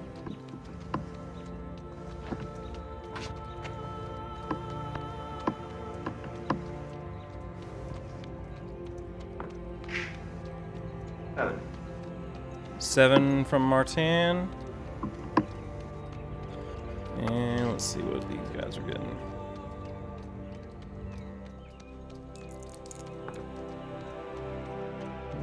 Nope. And let's see, we got Camren. Roll his. Nobody in this group is particularly good at that. Oh, there's another one. Should have gone golfing. Yeah, for real. Let's see. That's a success. And let's see. We'll let Brendeth and Sabas make their rolls as well. Go boys. Let's see what they've got. Yeah, all right. Everybody, all God's children got a 2 in survival. Brendeth. Wow. Okay, that is the first critical failure I think that has been rolled this campaign. No. It's all 2, or it's all 1s. Oh at least it was boy. an NPC. Yeah. So I was reading a little bit more about that earlier today, and just to clarify, should this come up, because it may actually matter at some point, if anyone rolls all 1s on a test, so obviously the more dice you have that you are rolling, the harder this is to do. But if you roll all 1s on a test, that is a critical failure. So think of it as a 1 on a d20. Now that you've spoken it into existence. Mm-hmm. Uh-oh. Look at him. Yeah. Do you have something? Or... Oh no, just We're just angry. Now about that it. okay. Yeah. now that you've Now said it it, could that's happen. the next thing. Now that I've said it, it will happen again. Yeah, it did just happen. I did just roll it for Sabas, which is funny because we barely knew him, you know. Yeah. Now he's got to go. well, fortunately, this is just a survival Got gangrene test and died. That's for brutal. hunting, so it's nothing too crazy. Viral meningitis. This man used somebody else's chapstick. That's it. Yeah, fortunately, this isn't going to affect him negatively this time. Brendeth rolled a 3, and then Sabas rolled a 2. So, but Lord Camren rolled an 8. Nicholas, I think, got a 6 or 7. Sir Darren Verloren got a 7. So I think, Tholly, you had a 12. A 12. Did anyone else beat the 8? No? Okay. So two successes, I think, total. So, as you are riding through the Otter Wood, Raduva, you are the first to notice, darting through the trees, you see what looks to be 2 deer in the vicinity. And you have the knowledge that your horses are faster than deer. Chasing them will require some animal handling tests to see if you can keep control of your mount, but assuming that you can keep control of your mount, they will navigate things for you, and then it will just be on you to shoot your bows or do whatever it is you want to do to take down these deer. But Raduva, you are the first to sight them in the distance. What do you do? Raduva just kind of whistles and points.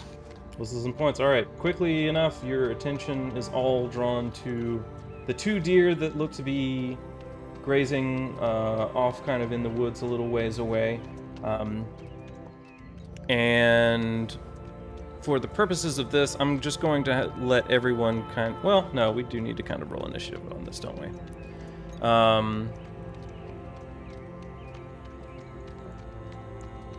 What I need to do... Okay. That should have cleared that list.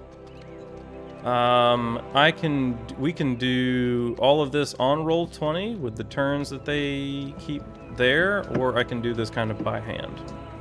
If we do it on roll 20, I think if you roll initiative, once I've given your character a turn, it should automatically populate it, but if not, that's not the end of the world. Word. Let's see, can I do it without setting a token out? Probably not. So what I will do... Oh, that is going to show up for everyone, isn't it? Excuse me. Let me not do that. Here, anyway.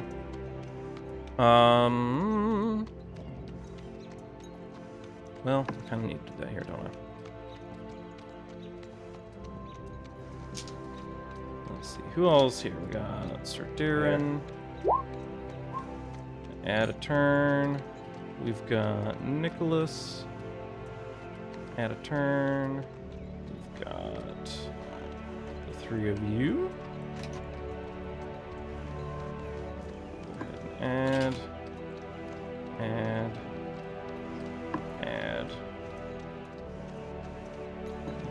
Let's see. Should have.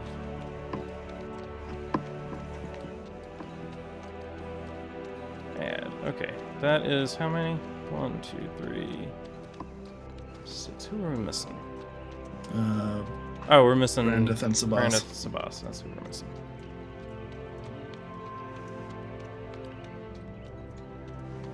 Okay. This should now... Okay. Yeah, they should... Wait.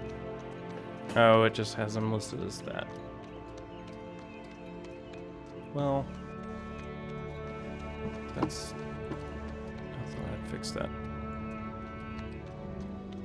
Which one's which?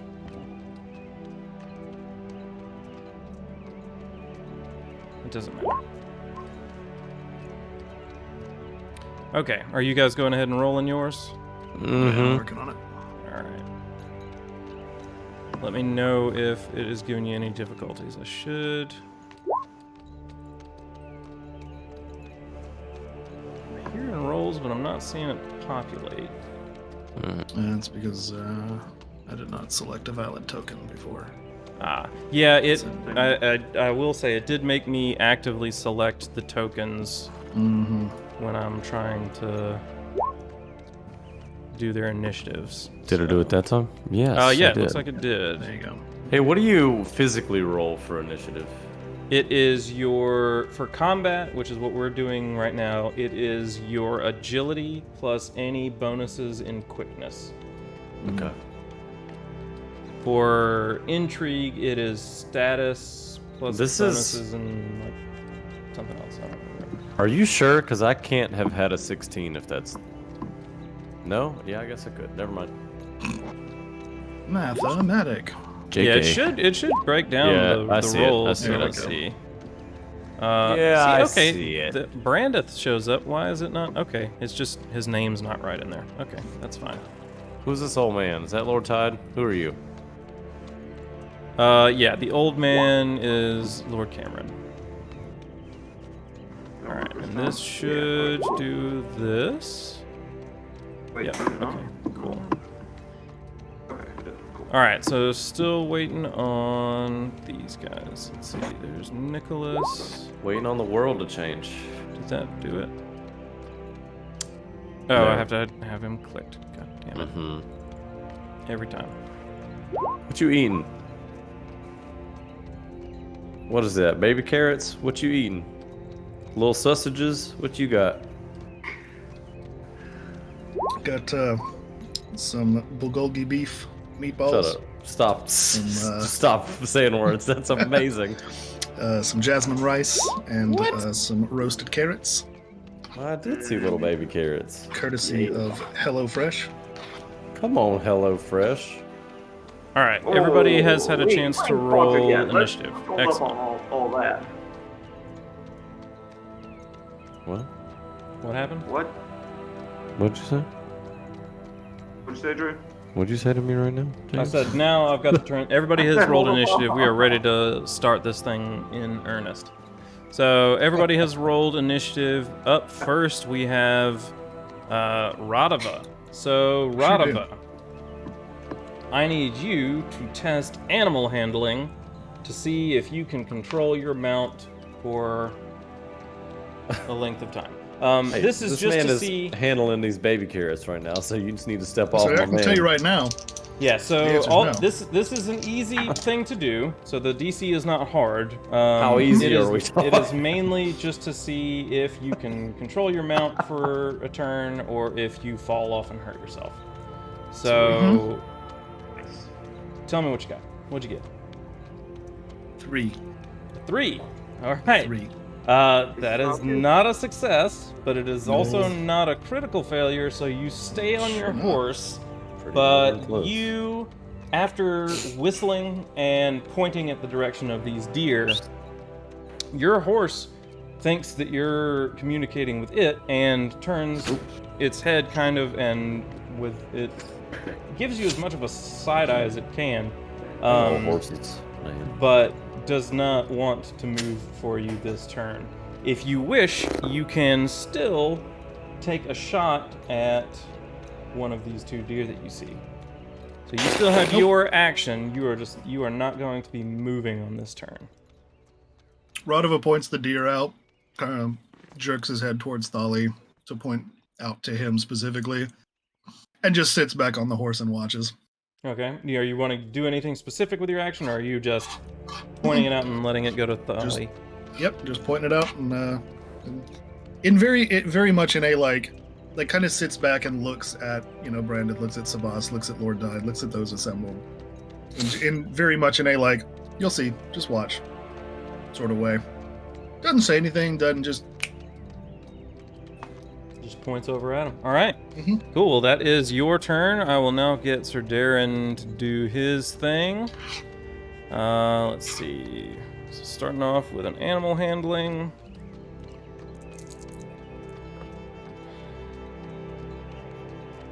Yep. All right. That is 12. So that is 2 degrees of success. So he is going to have 2 turns. That animal that he is can handled. use his horse's movement. So with that, you see Sir Darren kind of take off on his horse after these 2 deer, and he is going to take a shot with his fancy new hunting bow that I forgot to actually add to his character sheet. Of all of the character sheets that I did not add it to, I am pretty sure I added it to all of yours on here, but not to his. Alright, so 0, 0, it is agility, bows, it is ranged. I can type. Can you? Very slowly. Apparently. Okay. This should be correct. So now he's going to roll to hit. And he rolls an 11, which is enough to hit. So he is going to do damage. Let's see, an 11 is 1 degree of success. All right, so you see Sir Darren ride forward and startle the 2 deer up in front of him. And he lines up and takes his first shot, and it looks like it catches the deer in the back of the, kind of in the hindquarters. Not enough to take the deer down. Both of them are now startled and up and running. That is the end of Sir Darren's turn. That brings us to Tholly. So first, I need an animal handling test. Forgot about that old chestnut. Yeah, Animal handling. couldn't make it too easy for you the whole time. Oh, we gotta handle the animal. Mm-hmm. We've got a 4! A 4 exactly. All right, that is a success. So you'll get 1 round before you need to test it again. But you may control your mount. Your mount has a speed of, I think, 6, and so therefore a running speed of 24. I think. Sprint speed's 4 times its base. So, not worried super much about that. That is just, you are going to have your movement to get closer to those deer. What would you like to do? Tholly, not wanting to lose money that he's already put on this hunting trip, is going to try and flush the deer in the direction of Lord Tide to the best of his. Basically, let me rephrase. Mm-hmm. Tholly wants to flush the deer so that Lord Tide gets a broadside shot on the injured deer. So it would be Tholly's goal to flush the deer in a way that he's essentially just like trying to send the deer towards the hunters, but more specifically, Tholly is trying to send the deer not toward directly, but to give Lord Camren an easier Lord Tide shot. Can get a broadside shot, yes. Specifically on the injured one, because he knows that he's got a better chance of killing that one. Okay. So that would be his goal. Yeah, all right. Well, this is going to be an extremely difficult type of shot to try and make, but of the people here who could try it, it would be you. So should I shoot to do that or drive my mount to do that? Shoot to do that. They are too far ahead for you to really try and angle your mount, and you know with your own horseback riding skills that trying to make your mount do something that specific would be pretty tough. Okay. So you try and do it with your bow. Now, that being said, which bow are you using? I mean, if I'm on the horse, I'm going to use the hunting bow.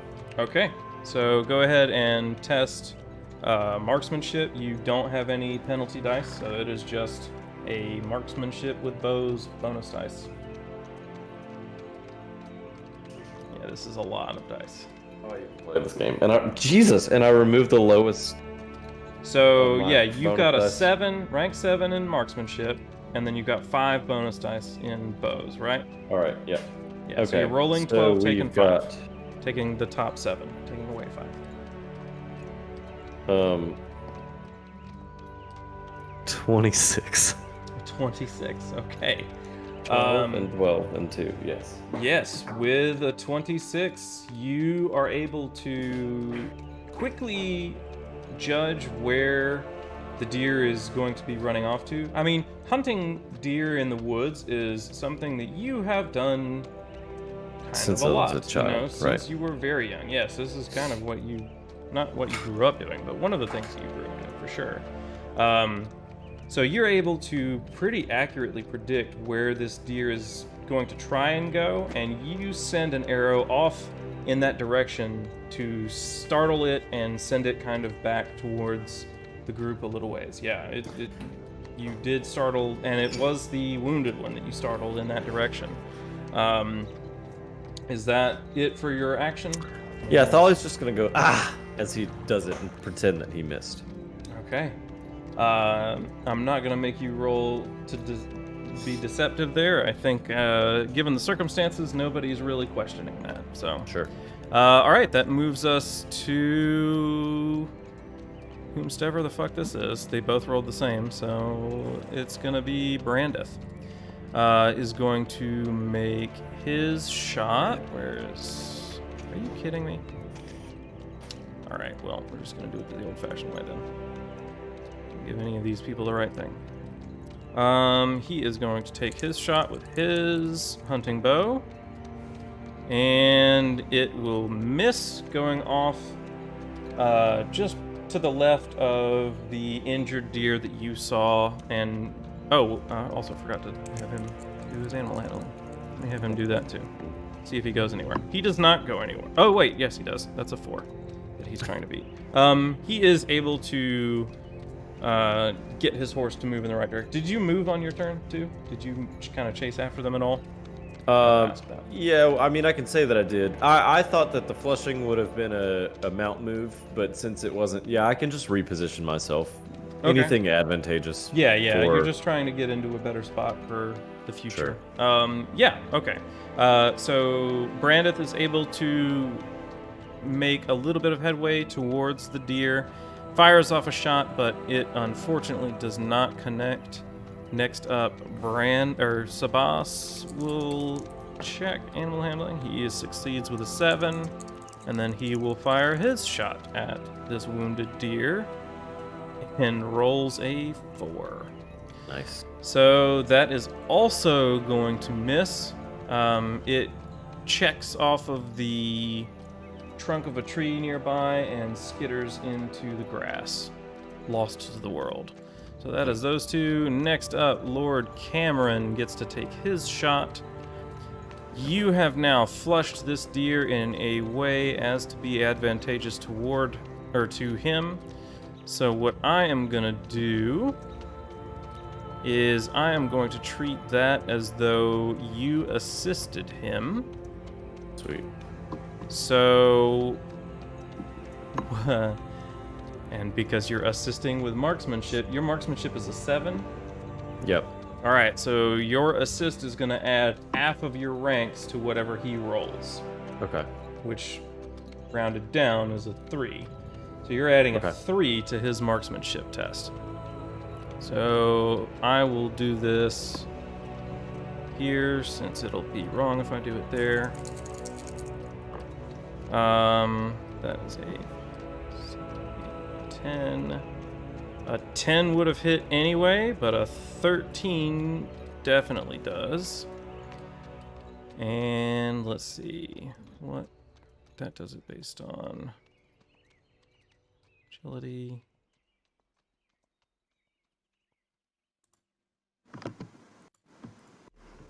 That is gonna do it. All right, yeah, there we go. So with that arrow, you see, as the deer has been flushed towards Lord Camren, he lines up his shot. He looks to be fairly practiced, but no expert by any means. And it has been a while since he's really gotten any sort of work done. But with the deer being moved kind of right in front of his line of sight, you see him kind of take aim and release that bolt towards the deer, and it catches it kind of mid-throat, drops it immediately. So that deer has been taken down. There is still one running around. Let's see if he maintained his horse. If he can did see not it, succeed on... Oh, wait. No. Oh, he has a 3 in animal handling. Hold on. That barely succeeds. Okay, he is able to maintain control of his mount with a fucking 4. I was gonna Rolled say, 3 dice. He rolled a 4. If Brendeth can see it, Tholly's gonna grin at Brendeth after Lord Tide takes the first deer. Okay, yeah. Brendeth, you saw, was the one that took that shot and missed early on, so he was gunning for it, but missed. Yeah. Let's see. That is it for Lord Camren. Next is Nicholas, who will take his turn to see if he can control his horse. He's got a 3. That is definitely going to succeed. 14. Jesus. Is 3 degrees of success. So that is 3 turns that he gets to control his mount. Not have to worry about it. He is then going to take a shot at the remaining deer. And actually does hit. Nice. Surprisingly. Let's see. His agility is 2, so you see Nicholas ride up, maintaining very good control over his horse, and is able to close the distance enough that it gives him just enough of a shot that he is able to actually land it and hit the deer, kind of in the back of the leg, and hamper its movement a little bit. Does some damage, but not enough to take it down. And that brings us up to Martan. Martan, it is your turn. So first, let me get a animal handling test. 12. 12. All right, that is 2 degrees of success. So you have control of your mount for 2 turns before you need to retest. What would you like to do on your turn? We'll move forward with the mount. And then we're going to take a shot at the deer. All right, go ahead and roll me a marksman bows test.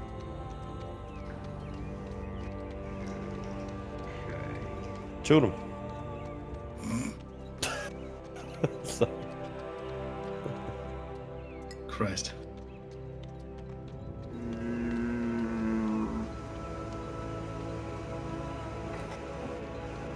Let's go, little lord.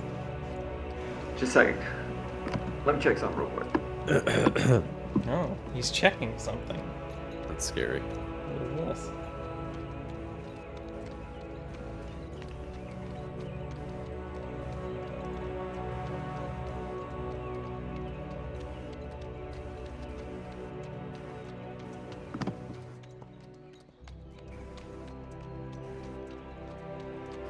Alright.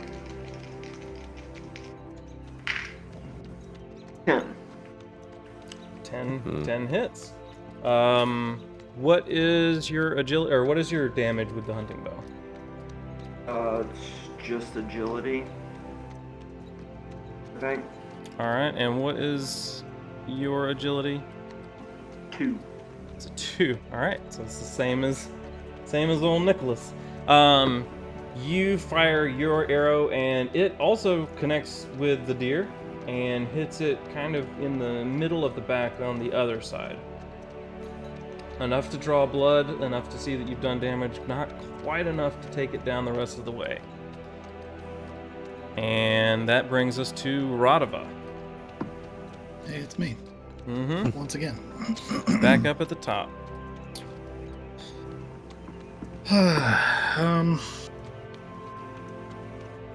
Raduva, kind of having watched this first round of shooting at deer happen, he kind of looks around and yeah, this is going great. This is going wonderful. Where's more? And so I would like to make an awareness test to find more deer. No. Okay, sure, go ahead. What I would like to do. Go ahead. Yeah, alright, go ahead. Yeah, sure. Listen, I know what I'm good at. That is a 14. 14. After seeing the first deer felled by Lord Camren and the second deer kind of taking hits, they initially were kind of scurrying off in one direction before Tholly kind of redirected one of them. Over in that direction, you do see 2 more deer, kind of, at this point, just perking their ears up and looking over in your direction. Alright. Raduva will spot them out and again give a sharp whistle and gesture over in that direction. Alright. And no actual action taken other than pointing them out? Not a damn one. Alright. Did you succeed on your animal handling test? You did, right? With a 4? Last turn? No, you did not. You rolled I a got 3. it. No, I rolled a 3. So go ahead and roll me another animal handling test this turn. Okay. That's a 6. 6. All right. You now have control of your mount for a turn. So if Yay. you wanted to move at all, you could. Nope, I'm just gonna stand right here. All right. And that brings it over to Sir Darren, who will make another shot with his hunting bow. 12 will hit, and I think he is gonna do enough damage. Yes. He, riding out towards the already injured deer, lines up a third shot and takes it and is able to land in the kind of center of mass to this final deer that is limping towards the end of its life. And that second deer is felled in front of you. Plus you. Thank you. All right, so that's 2 deer down. Sir Darren took the second one. Technically, there's 3 different arrows in it, but Sir Darren won the fight for who shot last, I guess. That is it for Sir Darren. That brings us up to Tholly again. And Tholly, the 2 deer that you saw initially have now been felled. There are 2 left that Raduva has just pointed out. Yeah, Tholly wants the both of those. Okay, how is Tholly gonna take both of those? So first of all, does Tholly have to roll an animal handling? You succeeded with 1 degree of success last time, right? I believe that is correct. Yeah, so go ahead and roll me another one, yeah. Heck. Okay. Oh wait. Okay, a 3 and a 3. 6. 6 total. That is another degree of success. So you have one. You have this turn again that you can control your mount. So I don't know. Would I know if I needed to take 2 or 3 shots to kill both of these deer? I feel like hitting them is not the problem. You have hunted enough to know that if... I mean, what is just me asking you, what is your base damage with the long... or with the hunting With bow? the hunting bow, it's 3. A 3? Because it's based on my agility, is that correct? Yeah. I will say that if you just hit the deer, won't be enough, but if you hit it solidly, you can take it down in one hit. Alright, then I'm gonna try and double shot and kill both these deer. Alright, so double shot, that is a...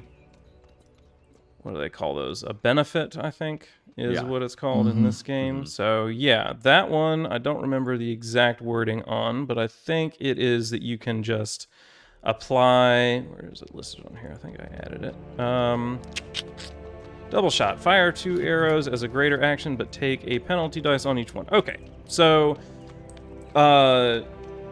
normally, in normal fighting circumstances, you can do what's called a divided attack, in which you can attack multiple people at once. But normally what you have to do in that instance is split up the dice that you're rolling between each of those targets. That's with melee weapons. With ranged weapons, there's not really a way to do that unless you have double or triple shot, which you do. This allows you to take 2 or 3 shots, but instead of splitting up the dice, you make a full test on each one of them, but you have 1 penalty dice per shot. If it's a double shot, it's 2 dice for a triple shot. So you're doing double shot. All right, that means that you are going to roll your 7d6 from the rank, your 5 bonus dice, and you're going to take away the 5 bonus, but you're taking away 1 extra one. So you're rolling 12, keeping the top 6. You're doing that twice. Okay. I just had dice go everywhere, so I don't know if I have all the dice. All right.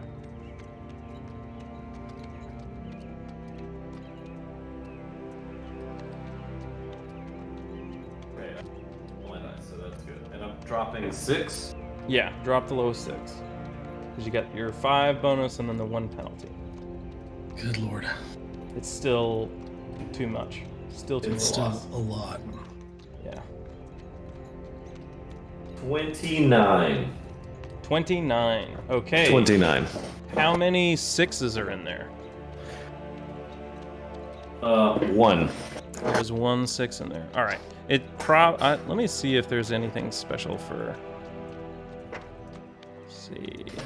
This would be critical successes. Oh God.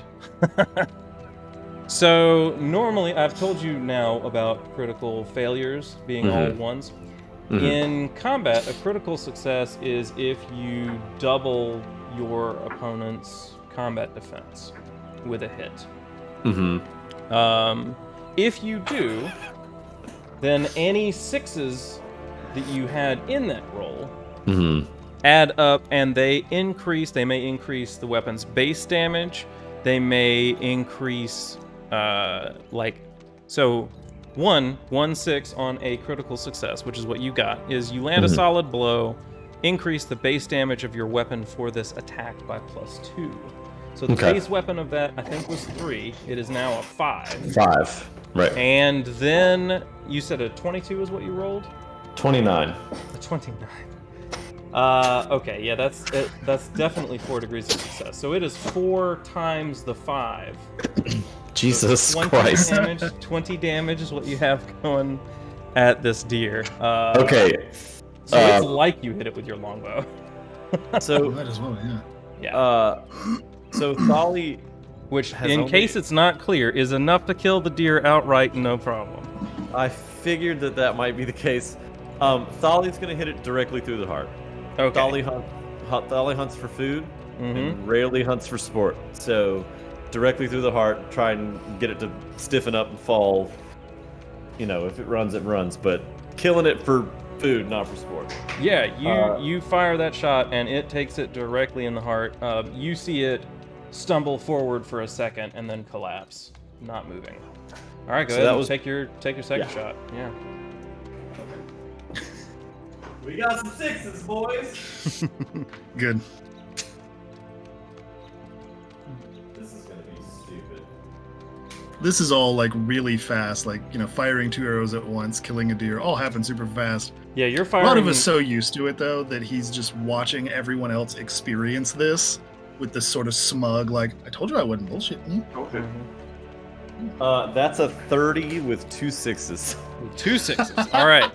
So this time, that is a powerful hit. That is, your attack leaves your opponent reeling. Increase the base damage of your weapon for this attack by +4. Jesus Christ. So you're hitting it with 7 times 4 damage.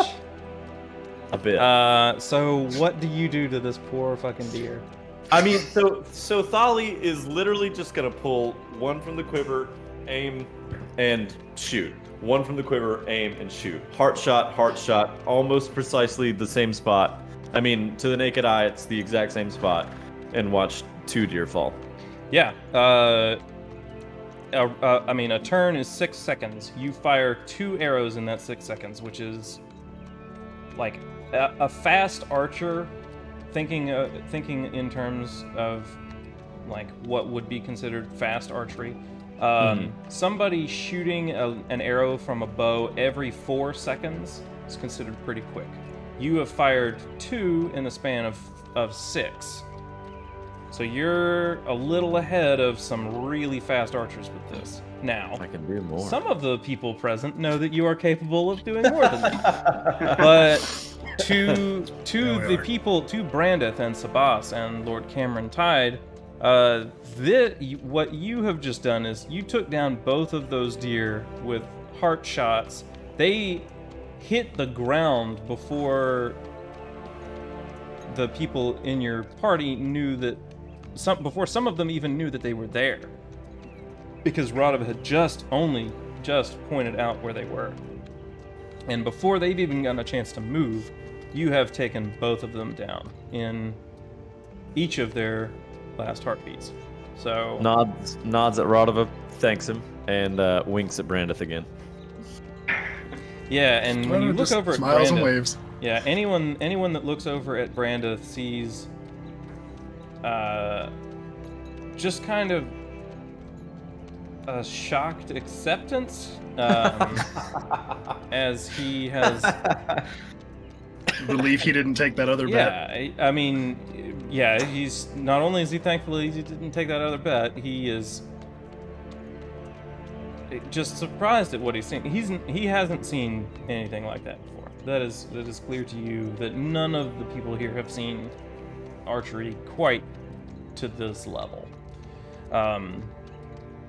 And as those deer go down, it seems like the area that you guys are in, those 4 were the only ones close enough to really see and try to take down.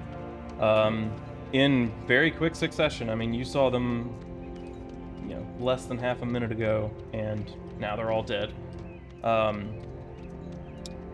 The group goes over to their bodies and kind of quickly dresses them for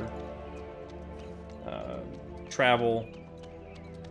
One of the horses carries one of the deer each. So now 4 of the horses have a deer kind of slung across the hindquarters as they continue travel. Effectively, the hunt itself has taken up the better part of this day.